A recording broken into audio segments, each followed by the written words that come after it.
Vous vous souvenez de l'histoire tragique de David, rejeté par Absalom et son parti de Samuel 15, et obligé de fuir devant l'usurpateur. Récit pathétique d'un roi chassé de son domaine, abandonnant derrière lui tout ce qui représente ses droits. Quelques hommes dévoués l'accompagnent. Tsadok, le sacrificateur, apporte avec lui l'arche de Dieu. Mais David se tourne vers lui et lui dit « Reporte l'arche de Dieu dans la ville. Si je trouve grâce aux yeux de l'Éternel, il me ramènera et me fera voir l'arche et sa demeure. » Ce qui revient à dire, si nous lisons entre les lignes, quand je reviendrai dans la ville, dans ce lieu d'où je suis chassé, maintenant j'aurai au moins quelque chose de sympathique pour m'accueillir. Je ne reviendrai pas en étranger. Je ne trouverai pas le vide devant moi. Je ne reviendrai pas comme un homme sans feu ni lieu. Je reviendrai à quelque chose qui me touche de près et qui est avec moi. Tu es un avec moi, Tsadok, je le sais, et tu voudrais que je t'emmène. Mais retourne dans la ville, et quand je reviendrai à quelque chose qui est pour moi. C'est le principe que nous avons ici. L'Assemblée pourvoit le Seigneur d'un terrain qui est sien, qu'il occupe maintenant par son esprit et qui représente pour lui, dans ce monde qu'il a rejeté, un lieu où il est chez lui, auquel il peut revenir, qui a pris position pour lui, et de ce fait lui fournit la base nécessaire pour la restauration de ses droits universels, comme ce fut le cas pour David. C'est pour cela que le Seigneur aimerait avoir l'Église, qui est son corps, ainsi constitué, en rassemblements locaux, en assemblées jalonnant la surface de la terre. Elles attestent ses droits dans un monde qui les conteste et les dénie.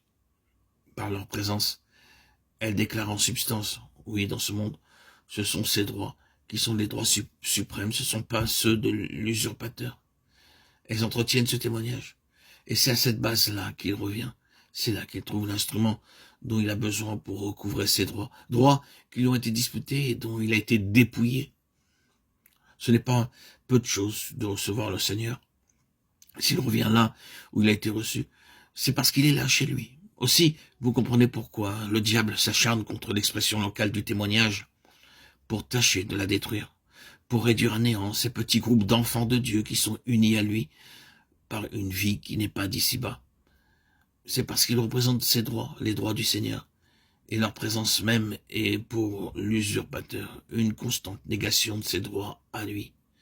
L'arche du témoignage est là, et tant qu'elle est là, ayant partie liée avec le Seigneur, le triomphe de l'usurpateur ne peut pas être universel. Il sait qu'il y a là quelque chose qui fait prévoir la fin de son empire, quelque chose qui est pour lui une menace permanente, une épine dans son côté, et partant, s'il le peut, il l'étouffera, il la brisera, il la morcellera, il fera n'importe quoi pour se débarrasser de cette expression locale qui est conforme à Christ et qui lui a fait place. Voilà ce que devrait être l'Église dans chaque endroit où elle est représentée. Voilà ce que devrait être chaque croyant ici-bas. Une base pour le Seigneur sur la terre. Une attestation de sa souveraineté et de ses droits imprescriptibles. Recevoir le Seigneur, c'est le pourvoir de tout cela. Ainsi, nous voyons qu'avec Béthanie, le tout premier pas entraîne des conséquences qu'on peut à peine mesurer. Il représente un principe d'une importance incalculable. Le commencement de l'Église et son fondement. C'est que Christ a trouvé un lieu au milieu d'un monde qui est en pleine révolte contre lui. Il a trouvé une place où il est chez lui.